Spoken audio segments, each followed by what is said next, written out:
Hello, I'm Dr. Tanveer and I'm today joining Hello Doctor Talks to talk about office hysteroscopy and abnormal uterine bleeding. So, I'm a gynecologist, an obstetrician and gynecologist, and I practice minimally invasive surgery, urogynecology. So, basically, here I am to take care of women who come to us with problems. If you have a problem, अगर आपको bleeding का problem है, you need to see a doctor. When? कब आपको doctor के पास आना है? Specially जब आपको बहुत हेवी ब्लीडिंग होती है, जब आपको क्लॉट्स पड़ते हैं पीरियड्स में, जब आपको लगता है कि आपकी एनर्जी कम हो गई है काम करने के टाइम पे, दैट इज़ व्हेन वही टाइम पे आपको आना है डॉक्टर के पास। नॉर्मल मेंस्ट्रुअल पीरियड क्या होता है? जब आप बड़े होते हैं, यूजुअली आफ्टर 12 to 15 और 16 ईयर्स में बड़े होते हैं, उसके बाद यूजुअली पीरियड्स इरेगुलर होते हैं किसी किसी में एक 4-5 ईयर्स तक। आफ्टर 19 ईयर्स उसके बाद ही आपके पीरियड्स रेगुलर होने लगते हैं। जब आपके पीरियड्स इरेगुलर है, दैट इज़ द टाइम जब आपको डॉक्टर को अप्रोच करना होता है। The next step is regular periods. They come from anywhere between 3 days to 7 days. इसमें आपका पीरियड नॉर्मल ब्लीडिंग होता है जो रेगुलर होता है, जहाँ पे आप 4 से 5 पैड रेगुलर पैड्स चेंज करते हो। कोई क्लॉट्स नहीं होते उसमें एंड कोई पेन मिनिमम होता है। यू विल हैव थोड़ा सा पेन रहता है, crampy pain, but it is minimum. इससे हटके अगर आपके पीरियड्स लंबे चल रहे हैं, अगर आपको डार्क ओल्ड ब्लड आ रहा है, क्लॉट्स पड़ते हैं, सिवियर पेन हो रहा है, देन आपको डॉक्टर को बताना ज़रूरी है। आपके डेली एक्टिविटीज़ में इफ़ेक्ट हो रहा है, मेडिसिन लेना पड़ रहा है, इंजेक्शन लेना पड़ रहा है, please don't be quiet, don't suffer in silence, come and see a doctor. That is when you must visit a doctor. ये जो एबनॉर्मल ब्लीडिंग बोलते हैं हम, इसको बोलते हैं यूट्राइन ब्लीडिंग। क्या रीज़न्स हो सकते हैं इसके? द मोस्ट कॉमन रीज़न होता है ये पॉलिप। एक छोटा सा पॉलिप होता है जो गड्ढा बोलते हैं। अगर आप देखो, ये यूट्रस है जो हम बोलते हैं, ये बच्चेदानी होती है। ये बच्चेदानी में कभी कभी एक छोटा सा गड्ढा जैसा आ जाता है। ये यूट्रस के अंदर होता है, ये जो लाइनिंग होती है इसके अंदर एक गड्ढा होता है। इसके वजह से आपको ब्लीडिंग हैवी हो सकती है, इरेगुलर होती है। तो यूजुअली आप अप्रोच करोगे, सही नहीं आती है, महीने में 2 बार आती है, लंबा लंबा चलता है ब्लीडिंग। दूसरे तरीके का गड्ढा होता है फाइब्रॉइड। काफ़ी लोगों में फाइब्रॉइड होता है, काफ़ी कॉमन है एंड काफ़ी टाइम ये फाइब्रॉइड के वजह से प्रॉब्लम नहीं होता है। मगर अगर ये फाइब्रॉइड बड़ा है और ये लाइनिंग के अंदर आता है, यूट्रस की जो लाइनिंग होती है इसके अंदर अगर फाइब्रॉइड आता है, तब आपको पीरियड्स के टाइम पे specially second day, third day बहुत हैवी ब्लीडिंग क्लॉट्स के साथ, जिस तरीके से पानी का नल का टैप ओपन करते हो ना, पानी जैसा जाता है, उस तरीके से हैवी ब्लीडिंग होने लगती है। दैट इज़ व्हेन आपको अप्रोच करना ज़रूरी है। और काफ़ी बार एडिनोमायोसिस बोलते हैं, आजकल बहुत कॉमन हो गया है। पहले हम उतना नहीं सुनते थे और नहीं देखते थे, पर अभी एडिनोमायोसिस मतलब जो ब्लड होता है वो मसल में चले जाता है। आजकल यंग लड़कियों में भी हम काफ़ी ये कंडीशन देख रहे हैं। इसका मेन सिम्टम है सिवियर पेन। पीरियड्स के टाइम पे बहुत सिवियर पेन होता है और ब्लीडिंग भी हैवी होने लगती है। ये कंडीशंस में आपको डॉक्टर को अप्रोच करना होता है। और जो दूसरे कंडीशंस है, हार्मोनल इम्बैलेंस है। जब आपका वेट बहुत बढ़ गया, थायराइड है साथ में, कुछ हार्मोन्स ऊपर नीचे होते हैं, जब भी आपको हेवी ब्लीडिंग होने लगती है। पीसीओ एक अलग ही टॉपिक है। थोड़े पीसीओज में ब्लीडिंग हैवी हो सकती है, थोड़ों में नहीं। और जो रीजंस होते हैं यूट्रस के अंदर के, वो कैंसर्स होते हैं या कैंसर्स होने वाले जो कंडीशंस है, प्री कैंसरस कंडीशंस हम जो बोलते हैं, जिसमें लाइनिंग बहुत थिक होती है। दीज आर इंडिकेशंस कि आपको ट्रीटमेंट देना ज़रूरी है ताकि आगे चल के कैंसर ना डेवलप हो।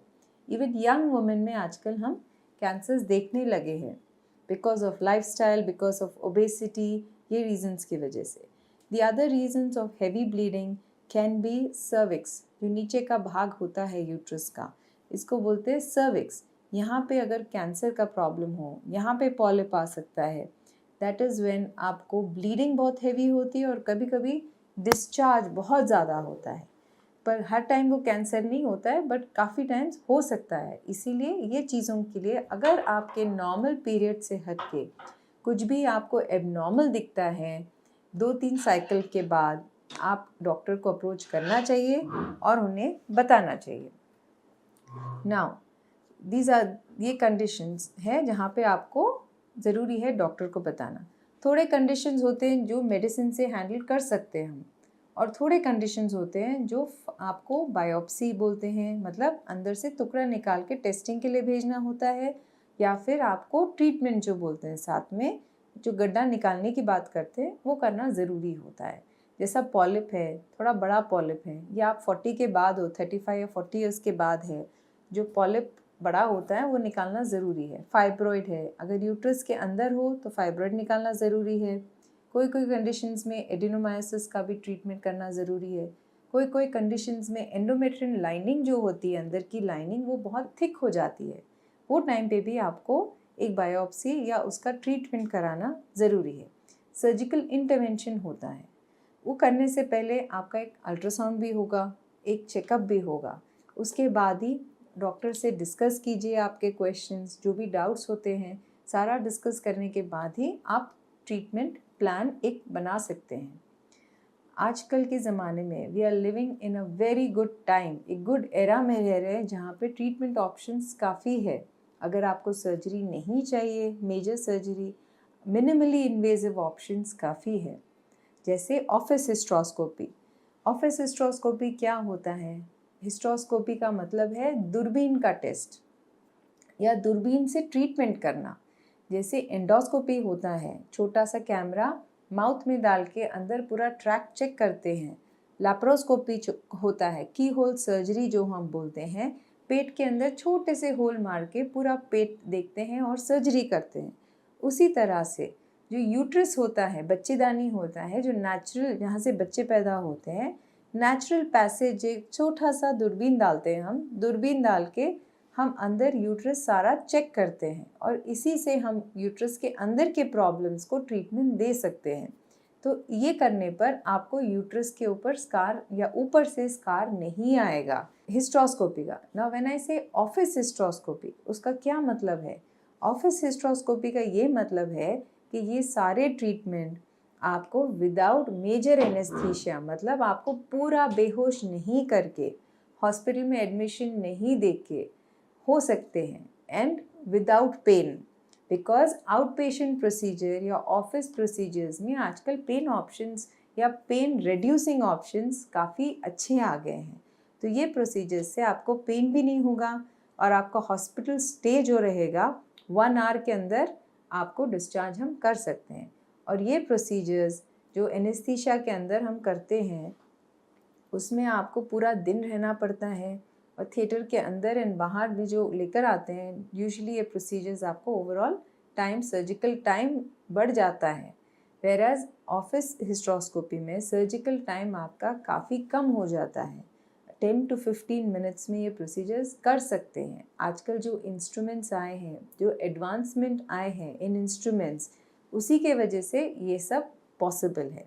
और हम यहाँ पे तनवीर हॉस्पिटल में हम आपको ये फैसिलिटी दे पाएंगे, जो यहाँ पे इंडिया में काफ़ी कम लोग, hardly 1 to 2 people are doing the extent of surgery जो हम यहाँ कर रहे हैं, वो हम आपको एडवांटेज दे सकते हैं उस चीज़ का। It is like doing an ultrasound, it is comparable to doing an ultrasound with minimum discomfort, बहुत ही कम डिस्कम्फर्ट जो मेंस्ट्रुअल क्रैम्प्स होते हैं वैसे होते हैं उसमें। तो फाइब्रॉइड्स है, पॉलिप्स है, सेप्टम जो बोलते हैं, जो इनफर्टिलिटी होता है, जैसा किसी को बच्चे नहीं हो रहे हैं, किसी को पर्दा दिखता है अंदर, वो पर्दा निकालते हैं, ये सब प्रोसीजर्स ऑफिस हिस्ट्रोस्कोपी में करना पॉसिबल है। इसका सबसे ज़्यादा जो बेनिफिट है कि ये आउट पेशेंट है, आपको कॉस्ट काफ़ी कम हो जाएगा, एंड विदाउट एनेस्थीसिया करा के आप देख सकते हो, and you can be a part of the procedure, and without anaesthesia ये सब प्रोसीजर्स करके आप विदिन 1 आवर घर वापस जा सकते हैं। नॉट एवरी लेडी को हम ऑफिस हिस्ट्रोस्कोपी सजेस्ट करते हैं, बट हम बात करके 90% ऑफ आर प्रोसीजर्स हम ऑफिस हिस्ट्रोस्कोपी में कर सकते हैं। द अदर एडवांटेजेस हिस्ट्रोस्कोपी का ये है कि हम जितना हिस्ट्रोस्कोपीज करने लगे हैं उसके बाद हमारे हिस्टेक्टमी रेट्स काफ़ी कम हो गए। हम काफ़ी वुमेन में हिस्टेक्टमी अवॉइड कर सकते हैं। इस तरीके से मोस्ट ऑफ द वुमेन अपने काम पे वापस जल्दी जा सकते हैं, घर पे रिटर्न जल्दी जा सकते हैं। They can look after themselves, उनके फैमिली को, they can get back to work at the earliest. These are the advantages and benefits of office hysteroscopy.